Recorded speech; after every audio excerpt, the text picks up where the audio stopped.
Si luego nos vamos a San Lucas, Pedro, Andrés, Santiago y Juan. Mantiene el mismo orden que Mateo. En cambio, nos vamos ahora a Hechos, Pedro, Juan, Santiago y Andrés. ¿Razones por las que aparece una u otra? Pues la verdad es que es muy difícil saber por qué. Lo que sí es verdad que los cuatro están en el mismo nivel. Pero ¿por qué han puesto uno, han puesto otro, han puesto tal? Por las razones técnicas yo no sé exactamente. Posiblemente, a ver, los dos primeros, Pedro, Andrés, Santiago y Juan, lo han puesto en orden, los hermanos. Pedro, el hermano de Andrés, Santiago, el hermano de Juan. Es como si yo lo llamó cuando fue a la pesca milagrosa y lo llamó. A ver si me deja esto salir porque ahora dice que hay que activar. A ver si lo engañamos y lo deja funcionar.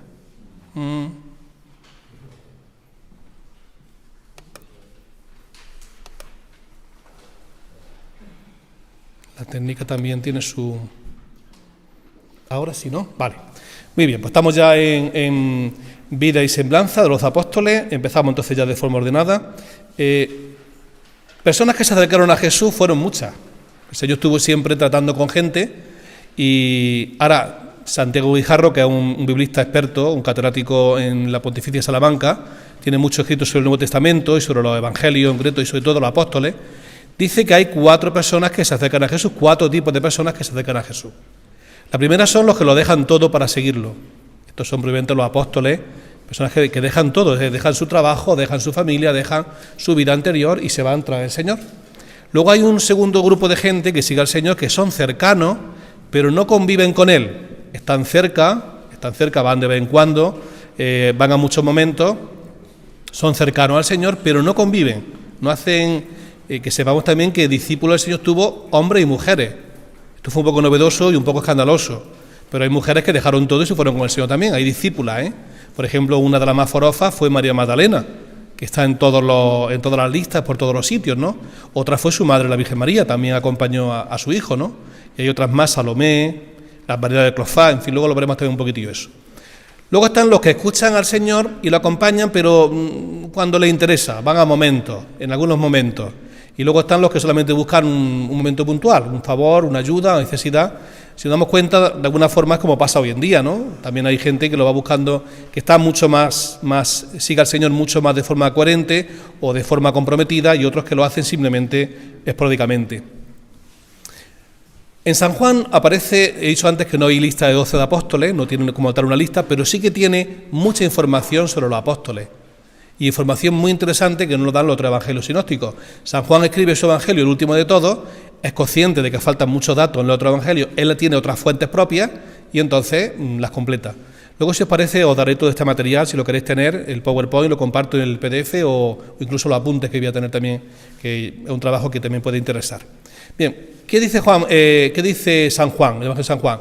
Pues dice que Juan Bautista estaba bautizando allí en torno a un lugar que se llama Betania, que no es exactamente la Betania de Jerusalén, sino que es una zona cerca del río Jordán, posiblemente donde cruzaron la tierra prometida cuando entró los israelitas, por ese mismo sitio. Ahí se fue Juan para decir que empezaba algo nuevo. Él quería empezar de nuevo la vida hebrea, la vida del pueblo de Israel. Allí está bautizando y resulta que un día está con discípulos suyos, tiene un grupo de discípulos que le siguen y ve pasar a Jesús y le dice a 2 de ellos: ese es el Cordero de Dios que quita el pecado del mundo. Ese que está pasando por ahí, ese es el Mesías, ese es el Salvador. Y cogen y se van tras de él. Uno nos da el nombre, el evangelista, que se llamaba Andrés, el otro no, creemos que es el discípulo amado, San Juan, que escribe el Evangelio. Se van los dos detrás de él y Jesús se vuelve y le dice: ¿qué buscáis? Es la primera frase que dice el Señor en el Evangelio de San Juan: ¿qué buscáis? Y le dice: Rabí, maestro, ¿dónde vive? Y Jesús dice: venid y lo veréis. Dice San Juan: fueron, vieron y se quedaron.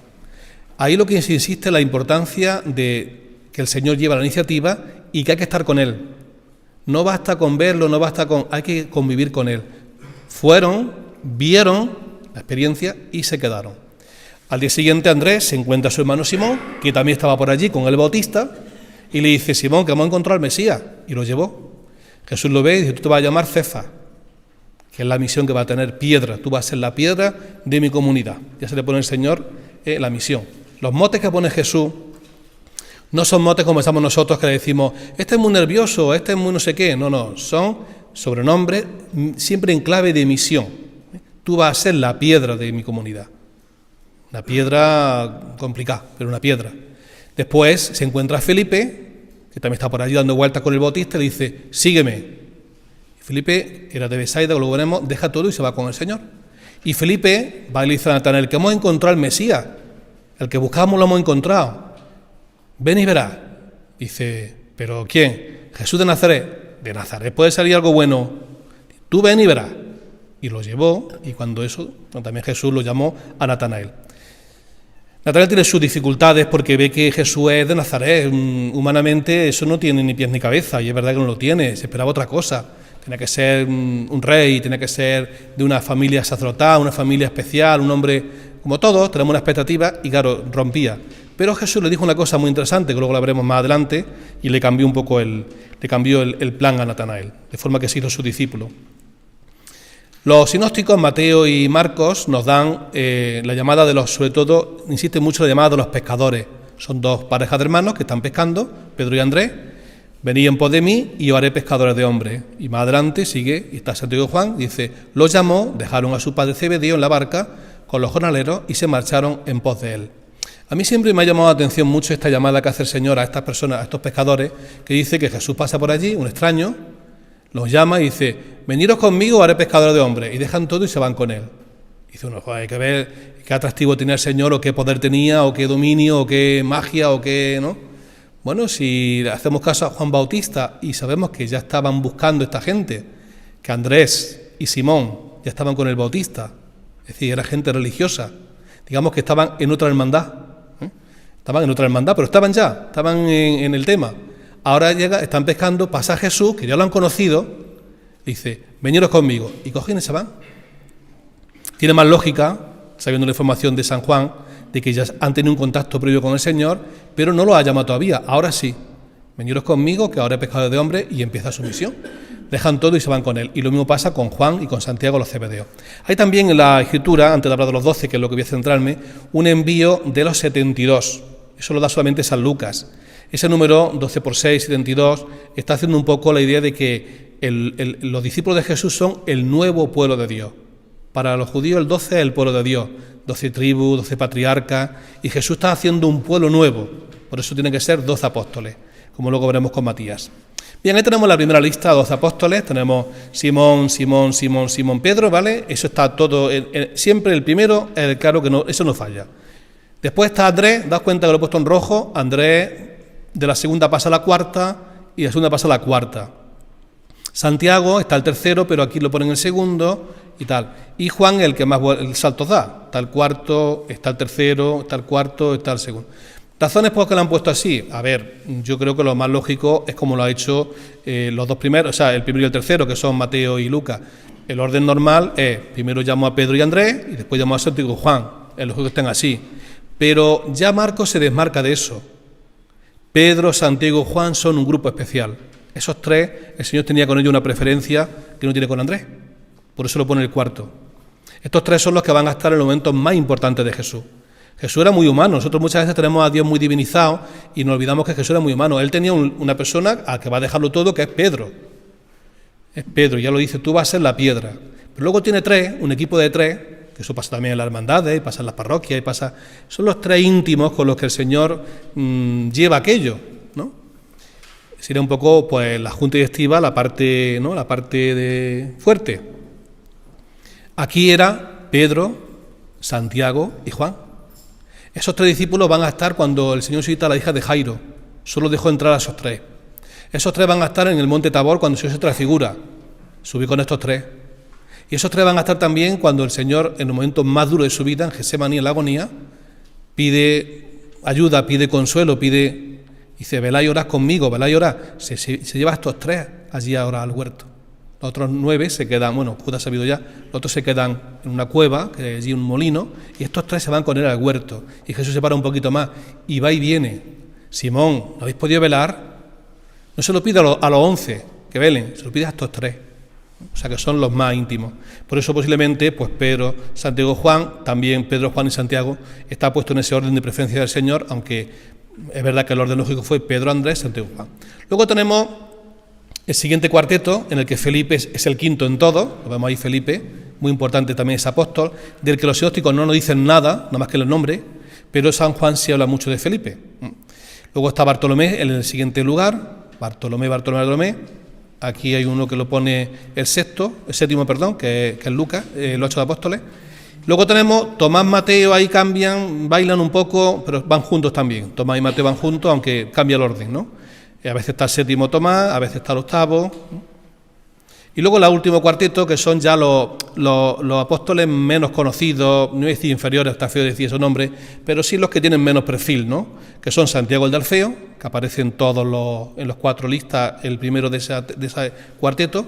Tadeo, que aparece el 10º y luego el 11. Tadeo, Judas de Santiago. Por cierto, nunca aparece Judas Tadeo. O le llaman Tadeo o le llaman Judas el de Santiago. Nosotros llamamos Judas Tadeo, entendemos que es el mismo, pero nunca aparece Judas Tadeo como tal junto en la Escritura. Y luego tenemos a Simón el Cananeo o Simón el Celote, los dos nombres se lo dan, y por último Judas el último en todas las listas, menos en la de Hechos de los Apóstoles, que lógicamente ya se ha suicidado, aunque se habla de que hay que sustituirlo porque falta una pieza esencial en ese grupo de 12, tienen que ser 12.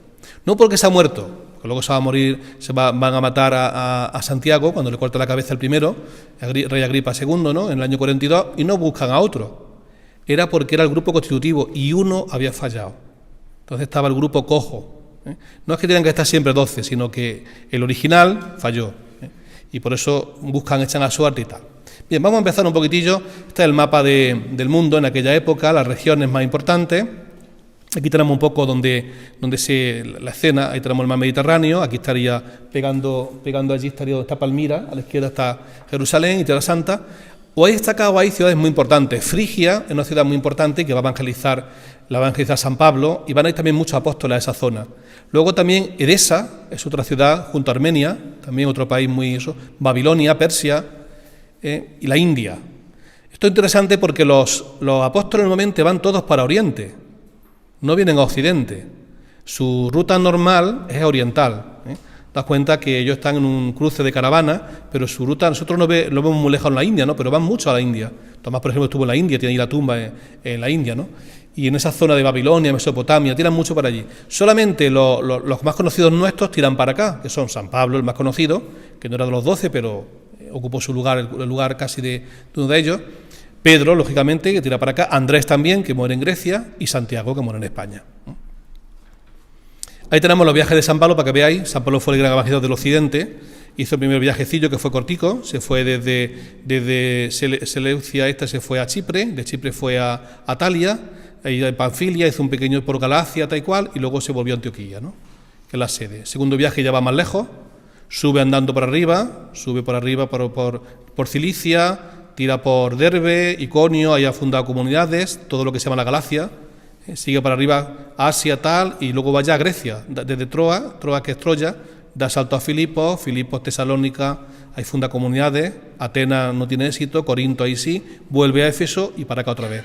Tercer viaje, que es muy parecido, solamente que acaba en Jerusalén, ahí hecho preso, y el cuarto viaje que ya va a Roma, y va donde va a predicar el Evangelio y va a morir. Bien, para que veáis que son apóstoles occidentales, ¿no?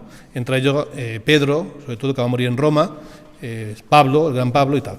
Vámonos con los menos conocidos. No tengo tiempo en una hora de desarrollar los 12, no va a dar tiempo, pero voy a hablar un poco de los menos conocidos porque yo entiendo que Santiago, Juan, Pedro, los tenemos más trillados y bueno, si hace falta pues otro año u otro momento damos otra charla, pero creo que estos de últimos son los menos conocidos. Felipe, Bartolomé, Tomás, Mateo, hacemos más lío y no digamos lo último, ya lo último se nos pierde casi todo. Vamos con Felipe, que es el primero. Ahí he puesto, no sé si conocéis esa foto. Los que no son de la hermandad no la conocen, ¿verdad que no? El manto de la Virgen. Es el manto de la Virgen, esa es la copia de Felipe y este es el original que está en San Juan de Latrán. Ese sería el original y este sería la copia. Bueno, Felipe ocupa el 5º puesto en todas las listas, seguido por Bartolomé. Se habla mucho de él en el Evangelio de Juan. Era de Besaida. De Besaida hay 2 discípulos muy importantes, seguros, que son Pedro y su hermano Andrés. Luego este es paisano de Pedro y de Andrés. Digo para que veáis que todas estas cosas luego tienen bastante coherencia. Se conocían, como nosotros nos conocemos. Es decir, cuando vamos a fundar algo, a hacer algo, pues buscamos a gente conocida, o parientes, o amigos, o tal. Bueno, pues Felipe, Andrés y Pedro son del mismo pueblo, Besaida. Posiblemente todos se dedicaban a la pesca, pues es un pueblo del mar de Galilea. Posiblemente también de allí puede ser que sea los cebedeos, no tenemos ese dato. Todos están trabajando en Cafarnaúm, porque Cafarnaúm es un lugar importante, pero no son de Cafarnaúm, están allí por trabajo. Cafarnaúm era como Bailén, un lugar de caravana, un cruce, un lugar estratégico. Había un centurión romano, una centuria, 100 romanos, un ejército romano, había había publicanos cobrando impuestos. Leví era uno de los publicanos, ¿no? O sea, era un lugar importante. Y los otros pueblecillos, pues son pueblecillos aldeas, y estos eran de la aldea de Besaida, que actualmente no existe ya hoy en día. Lo llama Jesús directamente a Felipe. Él lleva a Natanael. Aparece también Felipe cuando se multiplican los panes y los peces, que hay un momento en que el Señor le pregunta a Felipe, dice el Señor, es decir, la frase la tengo aquí literalmente, dice: ¿con qué vamos a darle de comer a esta gente? Y salta Felipe: 200 denarios de pan no son suficientes ni siquiera para que cada uno reciba un trozo. Pero Jesús lo había puesto a prueba, no pensaba hacer el milagro, pero preguntó un poco y Felipe era muy sincero, un hombre bueno, un hombre sincero, sencillo. Está también con los prosélitos griegos. Su nombre, Felipe y Andrés, son nombres griegos. Y hay un momento en que una gente de griegos son, para los judíos, griegos son los guiris, que decimos nosotros, los guiris. Es decir, que griego vale para todo, que no quiere decir que sean de Grecia. Cuando tú estás trabajando, yo estuve trabajando en la costa, ¿no? Y decía, los guiris estos. Los guiris puede ser sueco, alemán, inglés o norteamericano. Es decir, no quiere decir que sea de un sitio, ¿no? Pues los griegos son los que no eran judíos. Pues llegan unos judíos que no eran de Israel, que eran forasteros, que eran de un país extranjero y quieren ver a Jesús. Y entonces van a hablar con Felipe. Oye, queremos ver a Jesús, muéstranos a Jesús. Va Felipe a hablar con Andrés y le dice, mira que aquí hay unos griegos, también Andrés, el nombre Andrés y Felipe son nombres griegos, que hay unos griegos, unos extranjeros que quieren hablar con el Señor. Y los dos fueron a hablar con Jesús, Andrés siempre muy importante también, y al final se los presentaron y tal, ¿no? O sea que tienen mucha ascendencia con el Señor. En la última cena, Felipe, muy ingenuo, le dice, Señor, muéstranos al Padre ya. Muéstranos. Y dice, Felipe, llevo tanto tiempo con vosotros y no me conoce. El que me ha visto a mí, ha visto al Padre. Se quedó pobre Felipe. Bien, los apócrifos nos dan muchos datos. Se les suele representar con una estatua de un dragón pisando un dragón, porque según, aquí tenéis por ejemplo el milagro, es un milagro muy famoso de Felipe. Lo obligan dos soldados romanos y un sacerdote romano a hacerle un sacrificio a la estatua de Marte, pero él se niega a hacerlo porque él no cree en esos dioses y él es al contrario. Entonces, un dragón cae debajo de la estatua, de pronto echa un azufre y tal, y muere el sacerdote y muere los dos soldados romanos. Entonces, Felipe, tan piadoso y tan buena persona como era, lo que hizo fue exorcizar al dragón, que es el demonio que tenía el dragón, era un demonio, y revivió al sacerdote y a los romanos, aquellos que había soldados romanos que por supuesto se hicieron cristianos y se convirtieron. Evangelizó en Frigia, en Turquía, actualmente Turquía. Se confunde a veces con el diácono Felipe, que fue el famoso del eunuco de Candace, este que iba a la carreta. Ese es un diácono, llamado Felipe también. Hay 7 diáconos: Esteban, Felipe, Prócaro, Nicanor, en fin. Ese no es el Felipe este es Felipe apóstol, el otro es Felipe diácono. A veces se confunden las cosas. Este murió en Hierápolis. Hierápolis es un sitio que se visita cuando se hace Turquía. Los que van a Turquía antes de llegar a Capadocia, hay un sitio precioso que se llama Pamukkale, donde hay unas piscinas paradisíacas con un agua calcárea y tal, y muy bonitas las piscinas. Bueno, pues eso se llamaba antiguamente Hierápolis. Hay un teatro precioso, se usa muy bien, ruinas griegas y romanas, preciosas. Al lado de esa ruina está la tumba de Felipe. La descubrieron unos arqueólogos italianos en 2006, y está allí, está excavada, no tiene mucha fama, pero está allí. Allí fue martirizado en Hierápolis, actualmente Pamukkale. Las reliquias fueron llevadas a la iglesia de los Santos Apóstoles. Esta iglesia de los Santos Apóstoles, los 12 apóstoles, fue una iglesia que quiso hacer Constantino. Quería hacer una iglesia para unir a 12 apóstoles y tener todas las tumbas allí, pero no lo consiguió. Nadie quiere soltar la reliquia de los santos porque antiguamente los santos eran muy valorados. La gente tiene un tráfico de reliquias y todo el mundo quería acaparar porque era una cosa mágica, sagrada y era poderosa. Es algo lo que pasa hoy como el que tiene un Picasso. Hay gente que paga 20 millones por un Picasso, ¿no? O un Dalí. Yo no daría ni un duro por eso. Muchas veces son caras ahí más, pero hay gente que lo da y paga por eso y dice, tengo un Picasso allí metido en una caja fuerte que me ha costado 20 millones de euros. Bueno, pues antiguamente eso mismo se hacía con las reliquias. Las reliquias de los santos eran, los reyes querían tener reliquias, los reinos se medían en reliquias, ¿no? Y todo el mundo quería tener reliquias. Eso y un traficazo. Los cruzados, muchas veces que fueron allí a Tierra Santa, se trajeron reliquias, como un trofeo, y las trajeron para acá. Casi todos las trajeron casi ellos, ¿no? Si habéis estado en San Marcos, en la Basílica de San Marcos en Venecia, no sé si conocéis la iglesia de San Marcos, en Venecia, pues allí dentro tienen la tumba, tienen los restos de San Marcos. Por eso el león de San Marcos, que el león es el animal que representa a Marcos, ¿no? Y el famoso león que dan para los premios de Venecia, ¿no? Bueno, pues en esa cuenta hay unos mosaicos allí preciosos, antiguos bizantinos, y se cuenta cómo ellos, los venecianos, que eran muy buenos marineros, eran una gente fenomenal, robaron las reliquias de San Marcos a los alejandrinos, a los árabes, se las trajeron, los engañaron, las metieron en su barca, trajeron, y en fin, hicieron su basílica y le pedían a todos los barcos de Venecia que tenían que traer algo para San Marcos. Para entrar a Venecia tenían que traer algo de San Marcos. Y entonces todo navegante, cada vez que venía, tenía que traer algo. Por eso la Basílica de San Marcos es tan exuberante y tan vistosa, porque estaban obligados todos los marineros a traer un regalo para San Marcos. Y tienen ahí unas cosas, robaron los caballos, eso viendo los persas, que están allí encima de oro, en fin, eran bastante piratas los venecianos. Los atributos que tiene San Felipe siempre, como la cruz, la tienen todos porque fueron casi todos crucificados, como el Señor, pero también se representa con el dragón o con la piedra, con piedras, como aparece ahí, porque también hay tradiciones que dicen que fue apedreado. Su fiesta el 3 de mayo, la de San Felipe, junto con Santiago el Menor también, que se festeja ese día. Vamos con Bartolomé, que aparece el sexto, Bartolomé menos en el Hecho del Apóstol, que aparece el séptimo. En el Evangelio le llaman Natanael. Dicen algunos que no hay pruebas de que sea el mismo. Hay personas que dicen no hay ningún sitio que dice que Natanael sea Bartolomé. Lo que pasa es que Natanael es una persona que está en el grupo de los apóstoles, aparece en la pesca milagrosa, con Pedro y con los demás apóstoles, con Tomás, con Tomás el mellizo, con Simón, en fin, está, y es raro que no fuera apóstol, con lo cual hemos entendido siempre que ese Bartolomé, aunque no tenga relación el nombre, es Natanael, ¿vale? Pero muchas veces, este fue el que dijo eso, de Nazaret puede salir algo bueno, de Nazaret, de un pueblucho, una aldea. A Nazaret no aparecían los mapas ni siquiera, ¿no? De esos pueblos ahí perdidos. Y entonces, dice, ven y verás, dice Felipe, lo llega, dice, ahí tenéis un israelita de verdad en quien no hay engaño. Entonces queda ahí, ¿de qué me conoces? Dice, antes de que Felipe te llamara, yo te vi. Cuando estabas en guerra, yo te vi. Me ha preguntado, ¿dónde está? Me ha preguntado sobre por qué le dijo de la higuera. La higuera es un símbolo del pueblo de Israel. Este hombre, Natanael, representa a esa gente que esperaba las promesas, el pueblo de Israel que esperaba las promesas y que en Jesús supo reconocer al Mesías esperado. Tuvo su reticencia, por eso la higuera siempre, hay un momento, un pasaje de la Escritura cuando el Señor entra un día y dice que hay una higuera y no tenía higos. Y dice que nunca más de higos.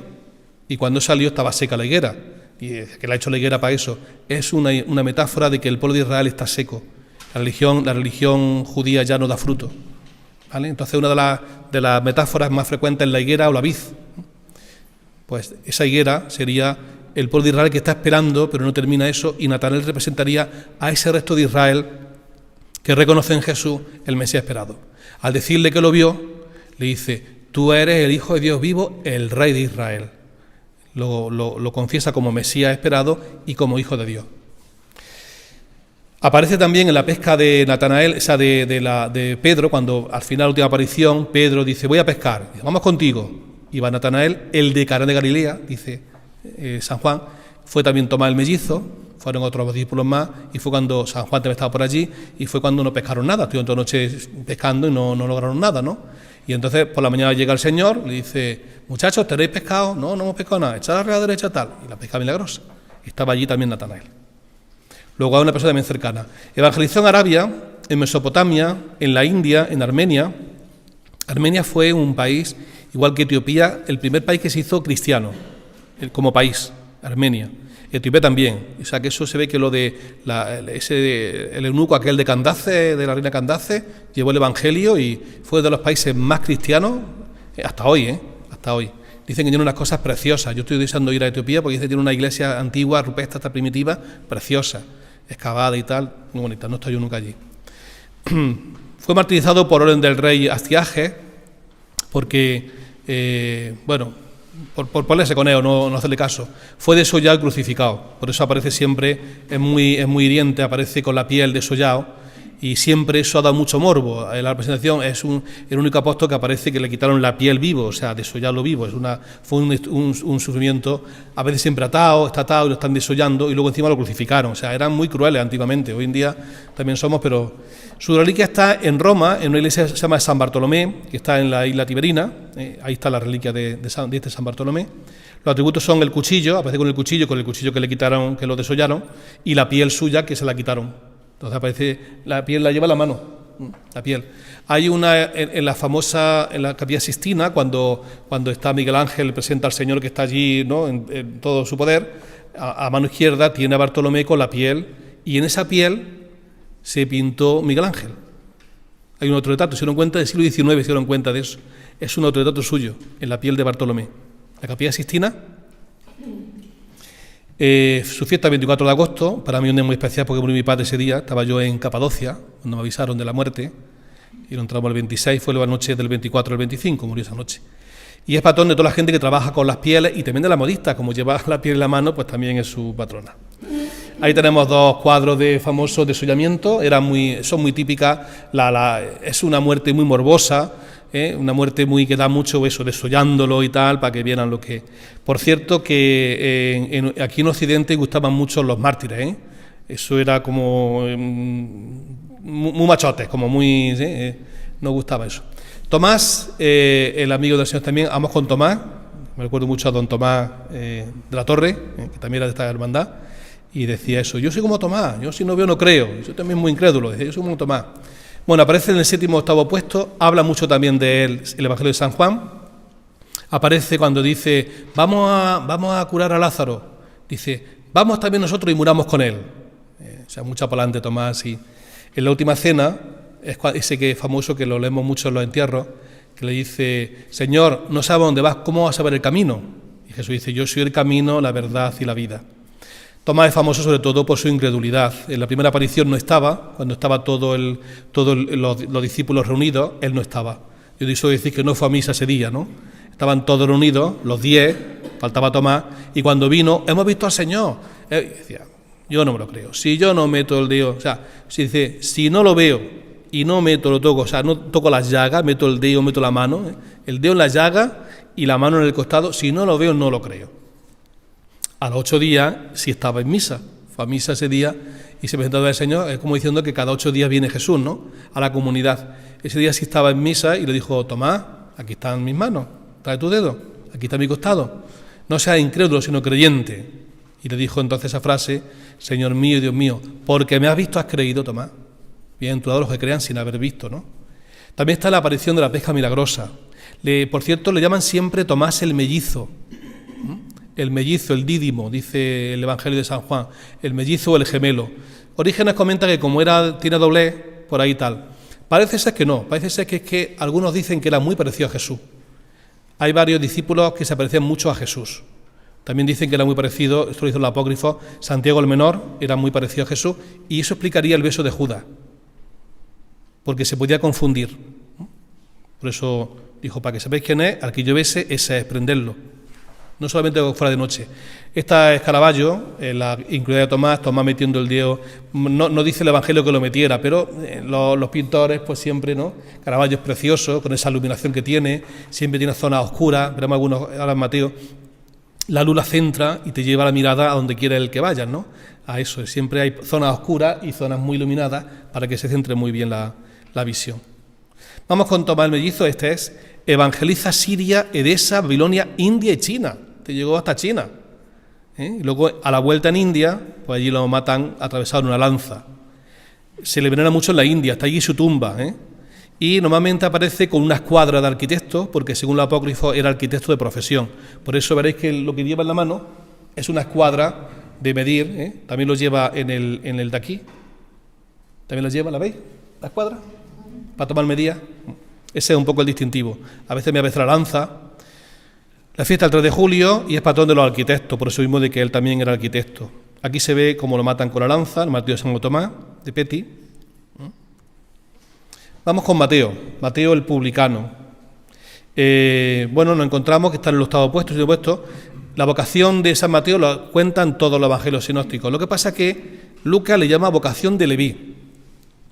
Marcos le llama vocación de Leví, el hijo de Alfeo. Y Mateo, el que escribe, le llama Mateo el publicano. Es decir, aparece en Marcos y en Lucas como Leví, pero en Mateo aparece como Mateo el publicano. Según la tradición, escribió el primer evangelio, por eso está el primero puesto. Mateo, Marcos, Lucas, Juan. Nosotros hoy sabemos que no fue el primero, aunque dicen que hay un evangelio arameo que había escrito, que llegó a la India, lo llevó Tomás, que se había encontrado allí en la India, pero eso no se ha conservado. Ese evangelio en arameo para los hebreos no se ha conservado. Dice que es el primero, pero no se ha conservado. El que tenemos actualmente sabemos que se escribió en griego, no está escrito en arameo, no es una traducción, y además bebe muchas cosas de San Marcos. El primer evangelio de los que se conservan fue el de San Marcos, y luego Mateo y Lucas copian bastante de él, más otras fuentes que tienen también propias, y una se llama Fuente Q. Bien, los santos padres, sobre todo, destacan de este evangelista tres virtudes muy importantes. La obediencia, porque deja todo, deja el dinero, lo deja y se va con el Señor. Los que están viendo la película de Chosen, la serie de Chosen, se ve muy bien la llamada de Leví, que está allí el hombre allí con las cuentas y cómo se va. Mientras que luego, por ejemplo, Nicodemo no se va, ¿no? Este sí se va. La obediencia al Señor, la generosidad para dejar el dinero y la humildad, porque él mismo se presenta en su evangelio como un pecador. Lo bueno de este evangelista, de este apóstol, que también es evangelista, es que no es solo un pecador convertido, sino un pecador llamado a ser apóstol. O sea, es muy fuerte que el Señor eligiera personas que eran escandalosas, ¿no? No solo lo perdonó, sino que lo puso de apóstol suyo, de emisario, ¿no? Para ir en su nombre. Fue provocador. Das cuenta que tenían los fariseos con Jesús, con que lo veían un manga ancha, lo veían demasiado ligero, y este no solamente lo perdona, sino que lo pone de apóstol, lo lleva con él, ¿no? Fue escandaloso Mateo. Ahí tenemos la vocación de Mateo, precioso ese cuadro de Caravaggio. Eso está los que vayan a Roma, cerca de la Piazza Navona, se llama San Luis de los Franceses, San Luigi de Francesi. Hay 3 cuadros, en una capilla privada, hay 3 cuadros de Caravaggio, que son preciosos. Uno es este, se puede ver allí en directo, ¿no? Es la vocación de Leví. Está el Señor, que está aparece aquí con la mano, con el dedo se centra en él, la luz se centra en él. Jesús está llamando, mira su mano, lo está llamando, y dice Mateo, tiene los dineros delante, está ahí cobrando impuestos, están todos ahí, el otro está hecho encima, el muchacho está hecho encima, ¿no? Y le dice, sí, tú, te llamo a ti. Evangeliza en Etiopía, en Persia, en Ponto y en Siria. Incluso algunos dicen que llegó hasta Irlanda. Fue martirizado en Etiopía por oponerse al matrimonio del rey.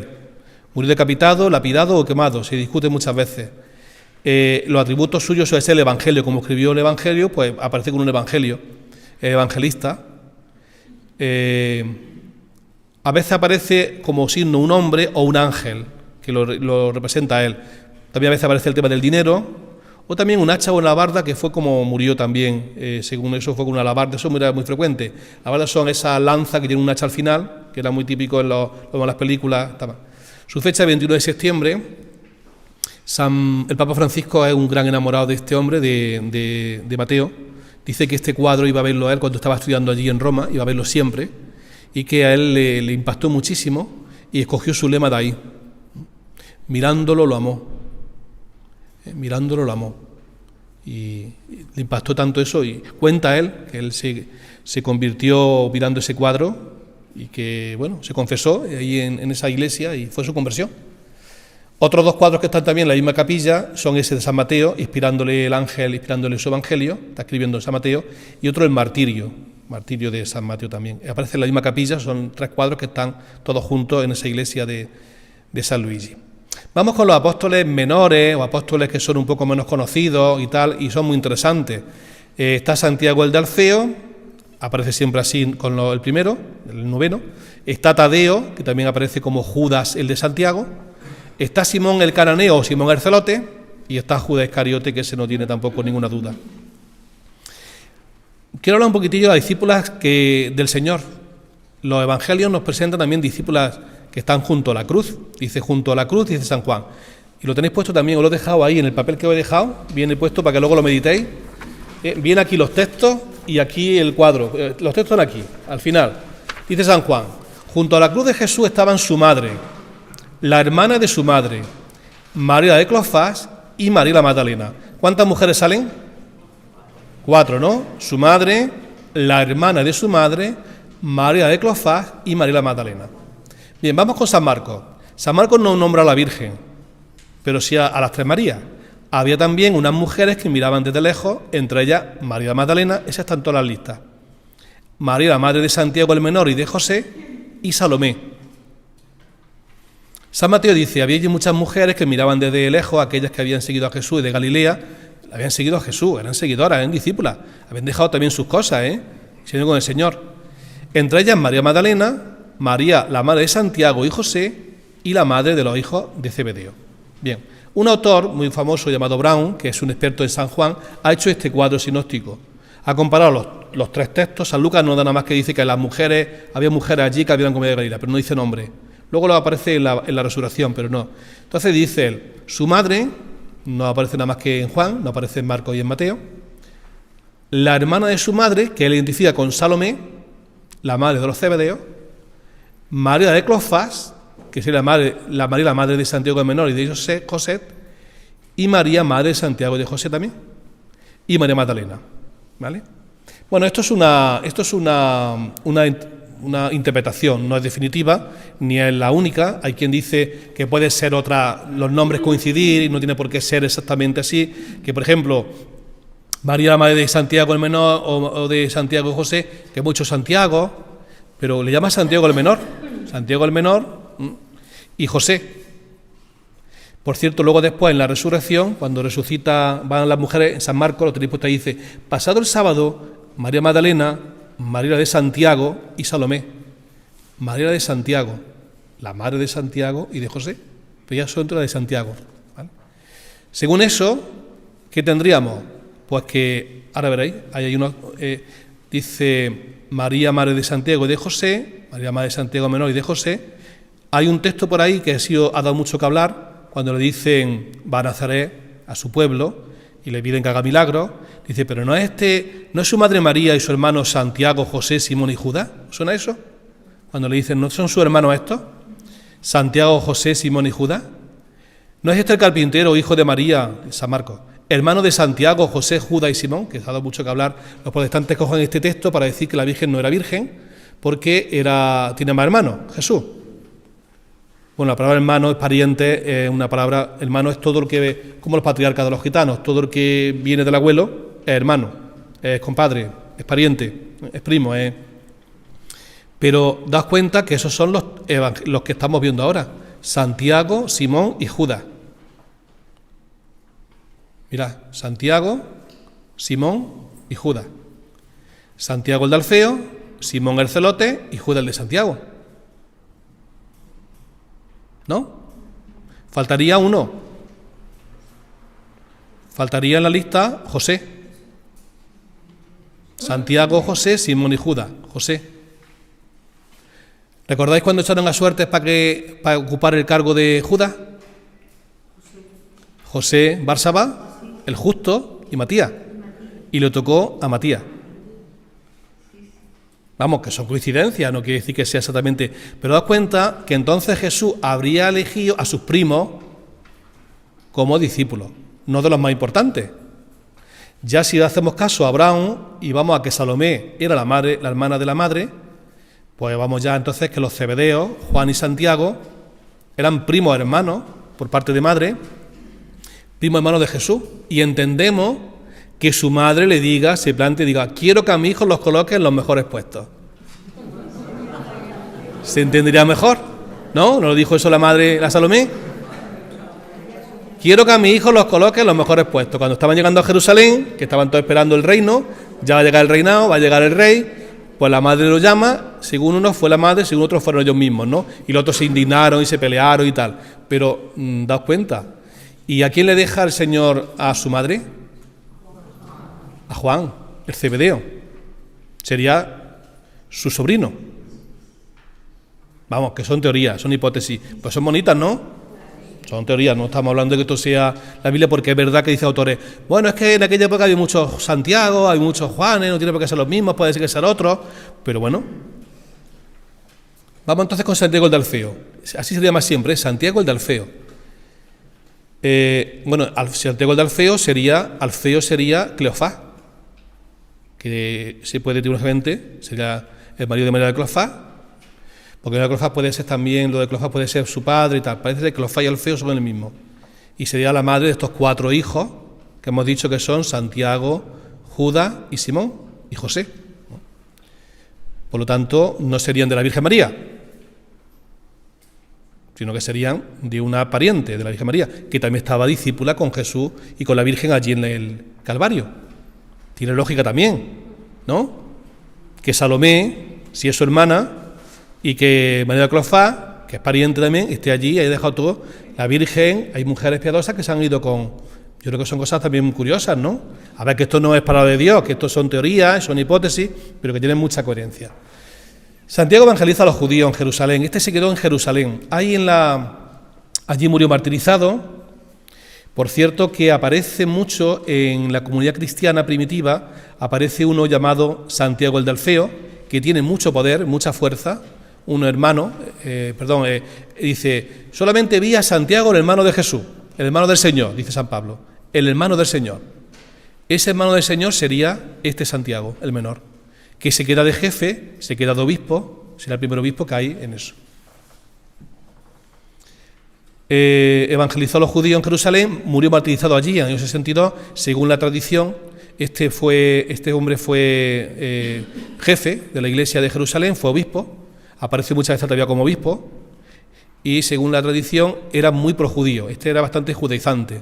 Se quedó en Jerusalén cuando Pedro se fue a Roma, Pablo se fue de viaje por ahí, Juan se fue también a Éfeso, y él se quedó de jefe de la iglesia de eso. Aparece en el concilio de Jerusalén, que hay una pelea entre Pablo y Santiago. Pablo es muy moderno, Pablo quiere abrir las cosas mucho, Santiago es más tradicional, no la quiere abrir tanto, dice que todos tienen que hacerse judíos antes de ser eso, Pablo dice que no hace falta ser judío, y están discutiendo por la ley y tal.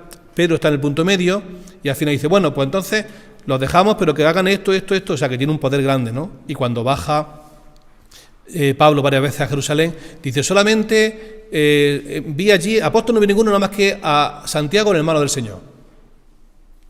Lo llaman así, Santiago, el hermano del Señor. Parece ser que la familia de Jesús se quedó en Jerusalén mandando, mientras que Pedro se fue para Roma, Juan para Éfeso y Santiago para España, Santiago apóstol, que eso es curioso, no aparece Santiago el Zebedeo nombrado allí.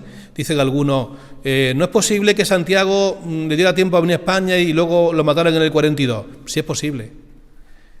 Yo pensaba también antes, porque eso tenía eso, pero hablando con otro día, escuchando una charla de Santiago Guijarro, que es experto en todas estas cosas, dice que en la época del siglo I había una paz en el mundo romano, la paz romana, era la paz de Augusto, había una paz, no había piratas, estaba todo controlado, los viajes eran seguros y había un movimiento de gente impresionante, había hasta casas de alquiler. Pablo, por ejemplo, se movía, iba a casa de alquiler. Pagaba su alquiler, ya había casas de alquiler, y Pablo se movía. Entonces, demuestra este hombre que, por ejemplo, una persona andando hace 30 kilómetros diarios, en aquella época, hoy no hacemos ni 5, pero en aquella época hacía 30 kilómetros diarios, o sea que te ponía en Madrid en una semana, o en 10 días, en 20 días estaba en Barcelona, en un mes y pico estaba en Roma, andando, pero usaban mucho el barco. Los barcos no es como ahora, no cruzaban el medio Atlántico, iban bordeando las costas, pero les cundía mucho. En resumen, que en un mes podía estar de Jerusalén en Roma perfectamente, o antes. lo cual es creíble que viniese a España y luego volviese. O sea, eso se ha dicho muchas veces que no era creíble, pues yo creo que tiene muchas posibilidades, muchas probabilidades. Y es curioso que no se le mencione a Santiago del Cebedeo en esa iglesia de Jerusalén. Está Juan, está Pedro y está el hermano Santiago, el hermano del Señor, pero no está Santiago del Cebedeo, lo cual sería eso. Bueno, según la tradición, este hombre, por influencia del sumo sacerdote, le ordenó que se subiese a lo alto al pináculo del templo y que convenciese a todos de que no se hicieran cristianos, con amenaza de muerte.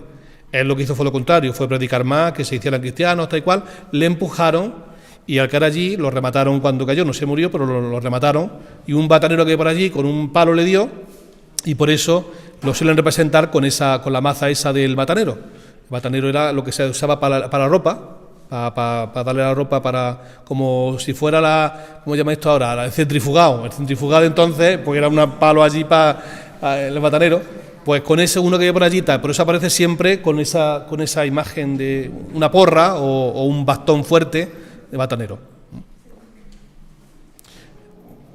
Vamos con Tadeo. Y si os parece lo dejamos aquí, porque esto ya veis que tiene mucho, y no estoy entrando en detalle, estoy hablando, porque son muchos apóstoles, son muchos datos, son muchos. Judas Tadeo aparece una vez el 10, otra vez el 11, y a veces con dos nombres, Tadeo y Judas el de Santiago. Bueno, esto me lo tuvo muy difícil. Llamarse Judas era algo con muy mala fama, ¿eh? De hecho, no sé si sabéis que aquí en España le tienen mucho como el de las causas imposibles. San Judas Tadeo es el de las causas imposibles, el de los casos muy difíciles, porque nadie le reza a Judas. Había un miedo a pasarse al otro Judas, que era el diabólico, entonces nadie. La gente rezaba a todos los santos, y cuando no te escuchaba ninguno, iba a Judas ya al último, ya el de desesperado. Claro, por eso era el de las imposibles, porque ya era como diciendo, pues a ver si este me hace el favor, y si te daba el milagro, pues era ya el de lo imposible, porque era el último al que se recurría. Es que llamase Judas, ¿cuántos niños conoce que se llaman Judas? Mira que tenemos nombres atrevidos hoy en día, que tenemos nombres de tu tipo, y mía, y mío, y neo, y nea, tal, pero Judas es que impone, Bueno, pues este hombre se llamaba Judas, que en aquella época era bastante frecuente llamarse Judas, no era una cosa extraña. Judas viene de judío, viene de judí, viene de Judá, en fin, no era raro. Pues siempre aparece algo más. Judas, el de Santiago, Judas Tadeo, Judas, algo más. Es hermano de Santiago Alfeo, como hemos dicho antes. Tadeo es un sobrenombre, significa magnánimo, de corazón ancho. Leveo también significa eso, en algunos códices aparece como Tadeo y Leveo, que tiene buen corazón, persona de buen corazón, buena.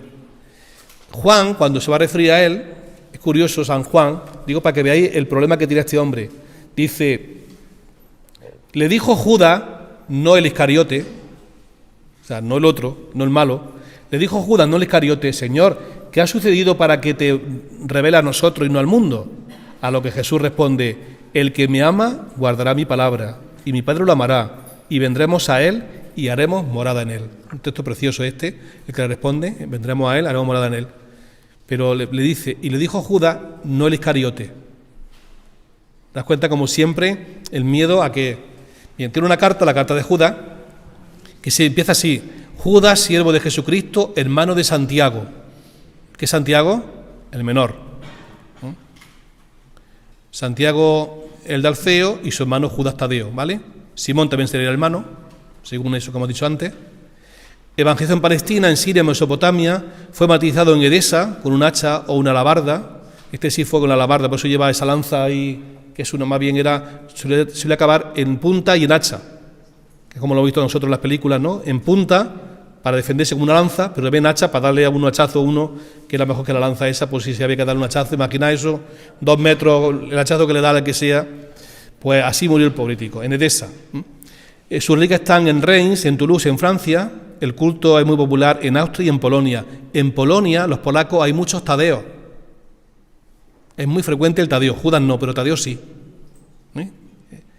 Atributos, una maza, una alabarda, un libro, y la fiesta suya el 28 de octubre como Simón, y es patrón de las causas imposibles. Me quedan 4 minutos, voy a aprovecharlo que... Simón el Cananeo, voy a dejarlo aquí, y dejamos ya para Judas Iscariote otro día y lo grande. Simón el Cananeo, vamos con ese y acabamos. Ocupa el puesto 11, el puesto 10, depende de las listas.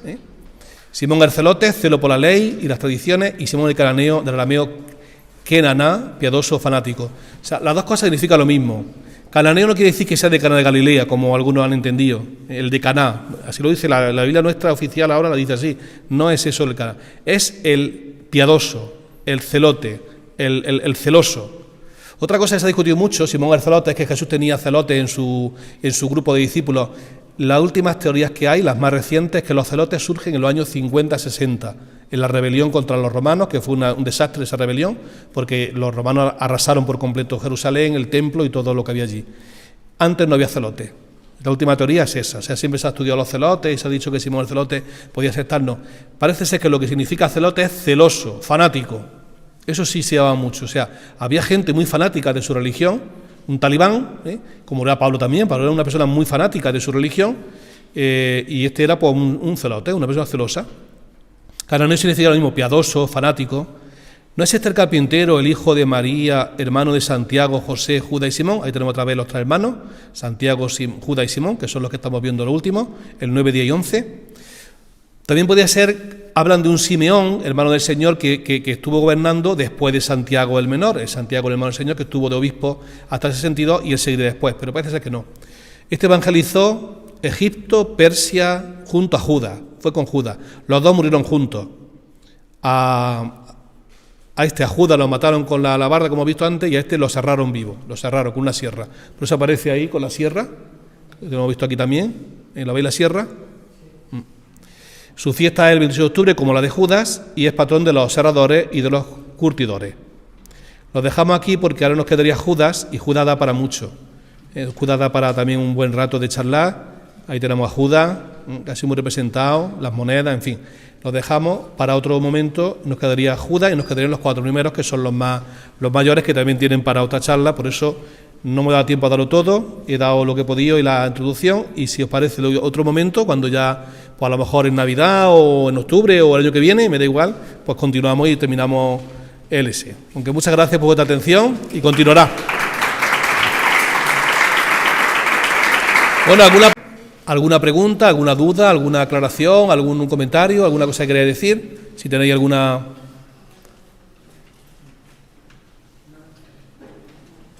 ¿Nada? Pues mira, yo te voy a preguntar. Venga, pregunta. Las charlas me interesan, pero había un momento en el que me he liado. Y Sí. parece mentira porque hemos ido a Santiago más de una vez, pero no me ha quedado claro cuál de los dos Santiago fue el que vino a España. España vino el mayor. Es que no he empezado bien, tenía que haber empezado con los grandes, pero es que si he empezado con los grandes no paso de los de Juan.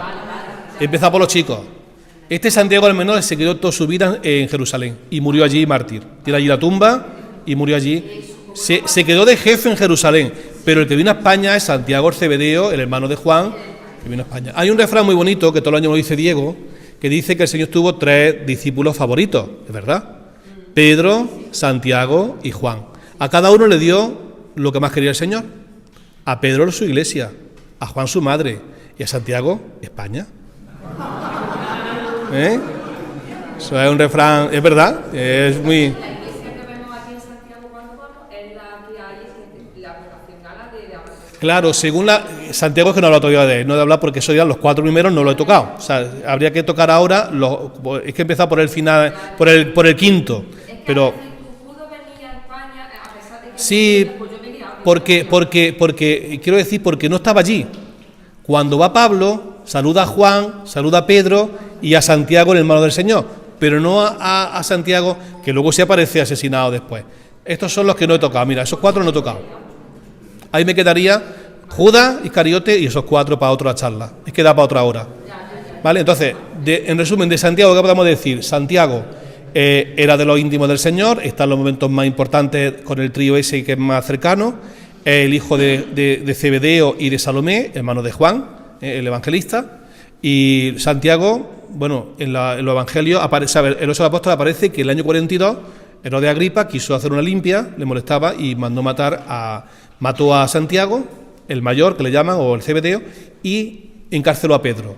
Pedro fue liberado milagrosamente y le dijo, y a decírselo a Santiago que estoy libre, pero al otro Santiago, al menor, ¿vale? Ese se quedó en Jerusalén. Santiago el menor es menos importante que Santiago el mayor en los evangelios, pero ese Santiago el mayor desaparece en los Hechos de los Apóstoles. lo cual es plausible que viniese a España. Aparece solamente que murió en el 42, pero no aparece, por ejemplo, Pedro y Juan suben al templo y curan a un paralítico. Pedro y Juan, pero no está Santiago. Hay otro Santiago, que es el hermano del Señor, que hemos dicho que es el menor, pero no está Santiago el mayor. Y ya no aparece Santiago para nada. Está Pedro, está Santiago, luego aparecerá Pablo más tarde.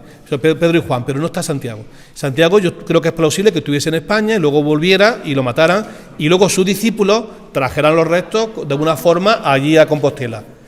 Es verdad que las tradiciones que hay de Santiago son del siglo V, VI, en la época de los visigodos, antes de los árabes. Hay tradiciones de que ya hablan de que Santiago había estado evangelizando España. Y luego, la famoso fue cuando se encontraron los restos, que tienen mucha base científica, que sean auténticos, siglo IX. Pero bueno, podría haber sido los restos sin que estuviera aquí, porque se han traído los restos de otros apóstoles a Europa y no han estado allí a lo mejor, se lo han traído a Roma, ¿no? Podría haberse traído, pero son dos tradiciones distintas. Una, que evangelizó España, yo creo que es posible y plausible, y otra, que sus restos llegaron después aquí. Ahora, que vinieran en una barca, volando, todas esas cosas, ya las leyendas, también la Virgen del Pilar trajo el Pilar volando, en fin, todas esas cosas son ya, pero que pudiese traer los restos aquí porque había evangelizado aquí y él quería enterrarse aquí, pues puede ser coherente. Yo antes era más escéptico, cuando lo que he estudiado y las teorías, vamos, nunca he creído realmente que hubiese estado en España, Santiago, ni siquiera. Los restos es dudable, pero mira, no lo veo desde que escuché.